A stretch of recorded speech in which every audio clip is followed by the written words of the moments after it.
Welcome back once again to the Wagon Shop here in Joliet, Montana. We're continuing to make some headway on this two-seat buggy. We're in the painting process, and a couple, 2-3 weeks ago I showed you a video of all the tedious work of the roughing in on the priming. Well, I hate to tell you this, it gets even worse. This is the last step I'm going to take in this priming process, and I'm going to sand it with 320. But before, I was focusing on the wood grain and the rough wood and the new wood on this undercarriage. Now with this 320, I get to sand leaves, all the edges of the leaves, every bolt head, every piece of ironwork, every nut. This is far more tedious than it was when I was focusing just on the wood mainly.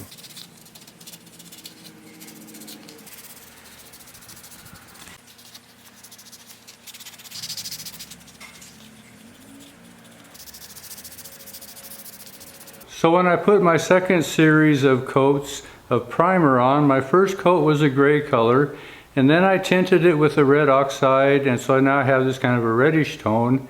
So now when I'm sanding through this primer, when I start to see the gray show up, I know that's where I need to stop so I don't go down into the wood again.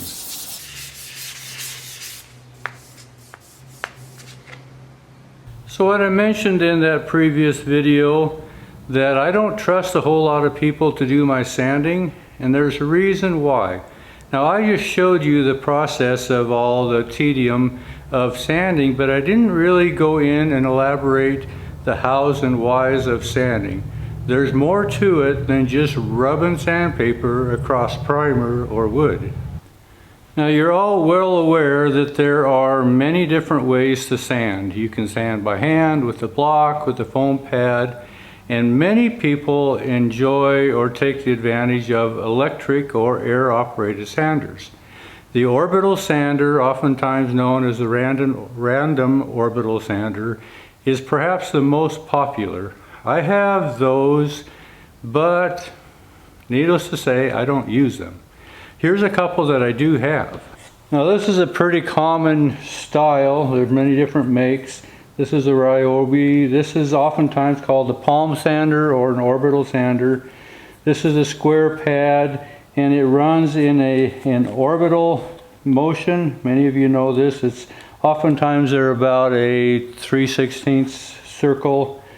But this is an orbital sander, an electric. I don't use it often. And this is more of a detail sander. It's a Porter cable. It's also an orbital sander. It's a vibrating type sander, and I don't use it much either. My go-to for a sander is this air sander, and it's a Hutchins DA sander. Now a DA sander is also an orbital sander. If any of you are in the automotive business, you're probably well aware of these DA sanders. They are an industrial kind of top end line. Now in a DA sander, the DA stands for dual action. Well, the dual action is also an orbital sander, but it's a little more unique. It has, if I can show you here closely, it has the ability to do this little 3/8 or 3/16 of a circle orbit. You see that little orbital there, but the pad also revolves freely 360 either direction. So that's the dual action. This pad can freely float, but it also simultaneously does this little orbital action along with it. Well, I picked up this DA sander probably 35 years ago or so. I've used it a long time, and it is a really good sander. I did put a link to it in the description and some of the sandpaper that I use, and I'll show you why I use that paper. It's call it a stick-it. You know, it's a adhesive type pad, easy to change, and it comes in lots of different grits. I also put some links to that. Now I'm not promoting the Hutchins brand, but I kind of am. There's no kickback on any of this. It's just a sander that I have used for a long time. So with this in mind, you know, an orbital sander sands in circles. small circles. And the purpose of this orbital motion is really to trick your eye. See, light, when you have a straight line like wood grain, your eye is drawn to that. But if you have short little circles that do not refract that light, the scratches are less, they have less of a tendency to catch your eye, to refract that light back to you of that gouge. So an orbital sander does short little circles, and it kind of tricks your eyes. You could take that same grit and sand in a straight line motion, and your eye would pick that up. But a DA sander is the dual action part of that, is why these little orbits are happening. It's also floating, which also makes it even less detectable to your eye. That's why I use a DA sander.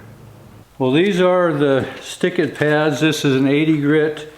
I use it in 120, 220, 320, and 400.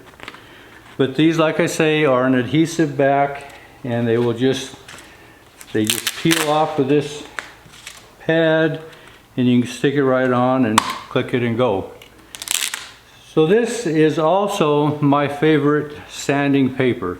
I don't use anything other than this, and there's a reason why. I kind of do fold. So this has an adhesive back. So what I do is I will take and just fold that on itself and stick it together. So what I'm doing is I'm laminating my sandpaper. Anytime, if you've worked wood, you know lamination increases strength. Well, lamination, even in this sanding disc, will increase strength. Doesn't seem like it, but it does. So there's two things that happen here. This edge here doesn't have much abrasive on it. It's two clean edges that are brought together. So I use this edge to sneak into corners, and that round little edge allows me to get right into corners where sometimes this can't. But where I folded this corner, this edge here, has a lot of abrasive left on it still. So when I'm doing my springs, or if I want to do something and create a straight line, I use this part to give me that straight line to follow the spring curve or whatever that needs to be. But a lot of these nuts and bolts I want to get in, and especially right up against the spoke ends into the fellies, I use this to get right into the corner, but I'm not sanding what I'm sanding up against. I'm sanding to it, but not against it, whereas if I did it with this edge, I'd be sanding up against this piece also. If this was a spoke into the felly, I'd be sanding up against the spoke. I don't want to do that, so I'm using this edge here to sand in to those corners. So that's why I use this style of paper, so it gives me these options for sanding to the degree of closeness that I want. You know, Diane and I will sand together oftentimes, and she understands all this. We've talked about all this to some point. But invariably, when she sands right alongside me, I will sand with the same paper, the same primer. I will sand probably twice as fast as she does. And there's some reasons why, and I, come to think about it, I don't think I've really shared this with her, what I'm about to share with you. There's something that I learned from a DA sander and an orbital sander. It's sanding in circles, right? So you have this surface that's impregnated with grit, and there are two types of sandpaper. One is called an open grit, and one is called open coat, and the other is called a closed coat. Well, a closed coat sandpaper has the surface of the sandpaper covered 100% with abrasive material, where an open coat sandpaper only has 60 to 70% max of this surface covered with abrasive material. So there's more area between the abrasive particles on an open coat than there is on a closed coat. So the tendency of an open coat sandpaper is to clean out this open area between the grit particles faster than a closed coat.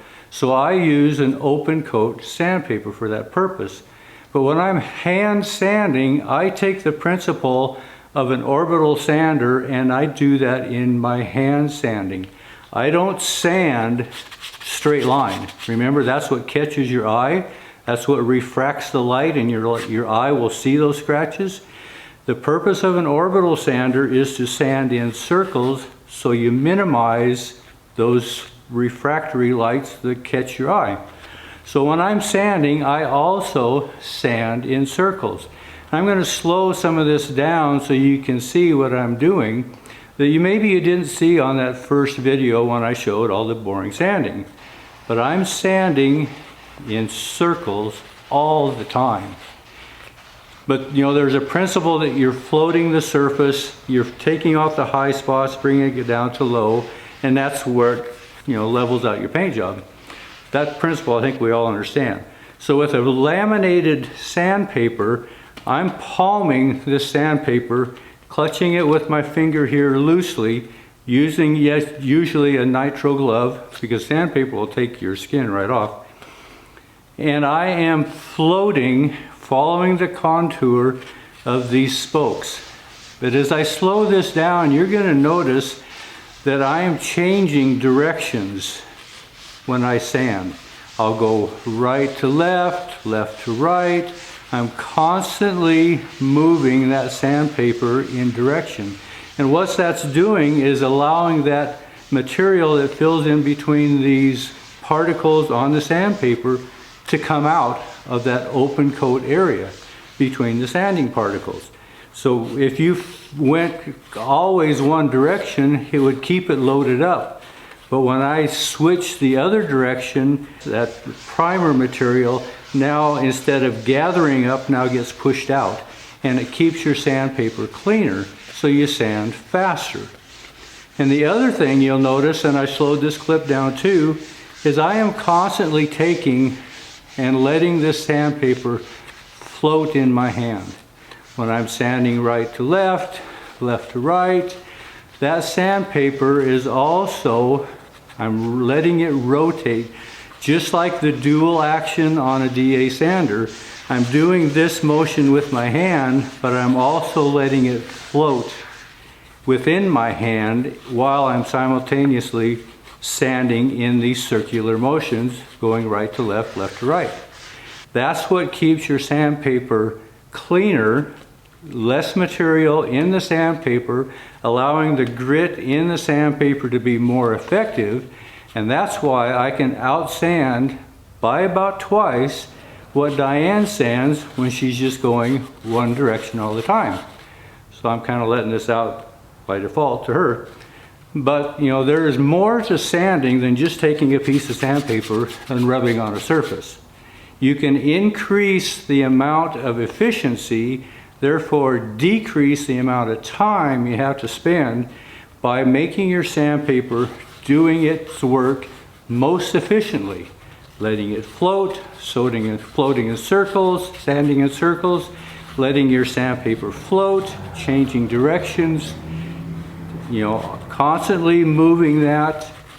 It really increases your effectiveness in sanding, so you can diminish the amount of time that you spend on an unpleasant project.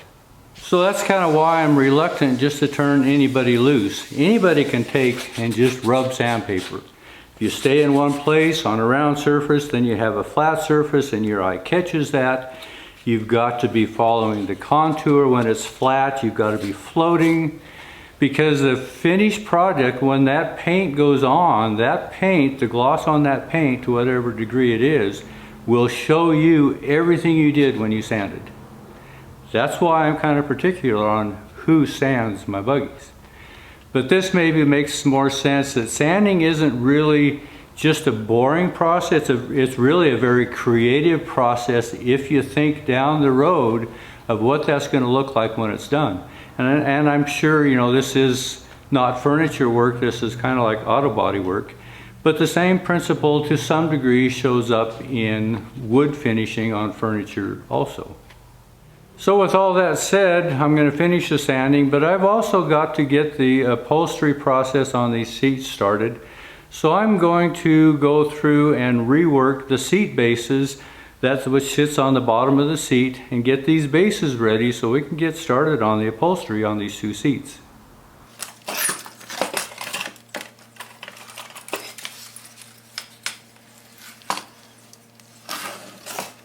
Now, if you remember when I started this project, only one seat fit this buggy body when I started. The second seat came off of something somewhere else. So consequently, I only have one seat frame that fits this style of seat or this size of seat.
Well, I keep a few extras around just as reminders of different old styles of how they were done, upholstery and also in the seat frames.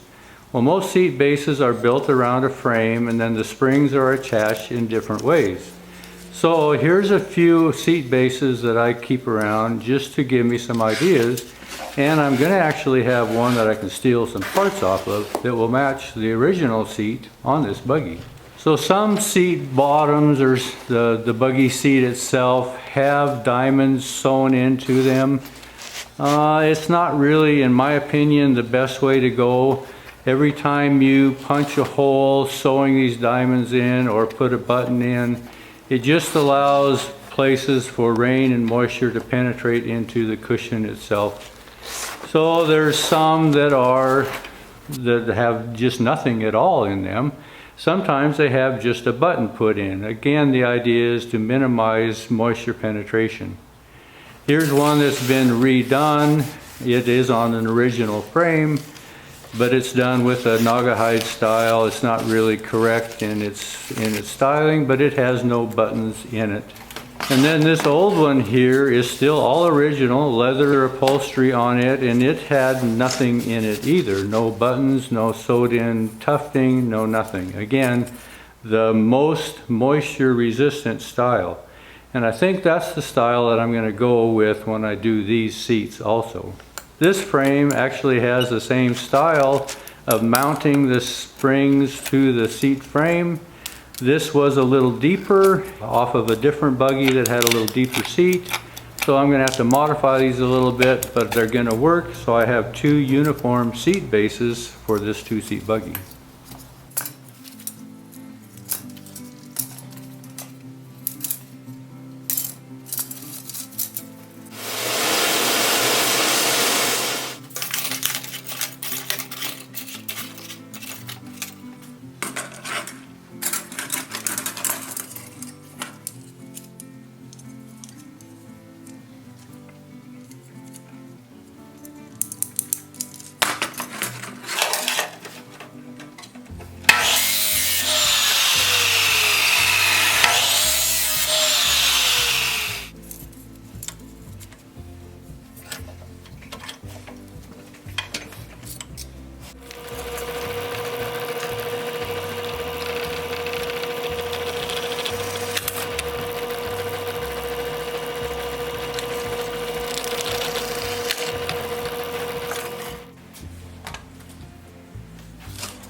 Well, the owner of this buggy doesn't want to go back with a leather upholstery on these seats. It's not worth the expense.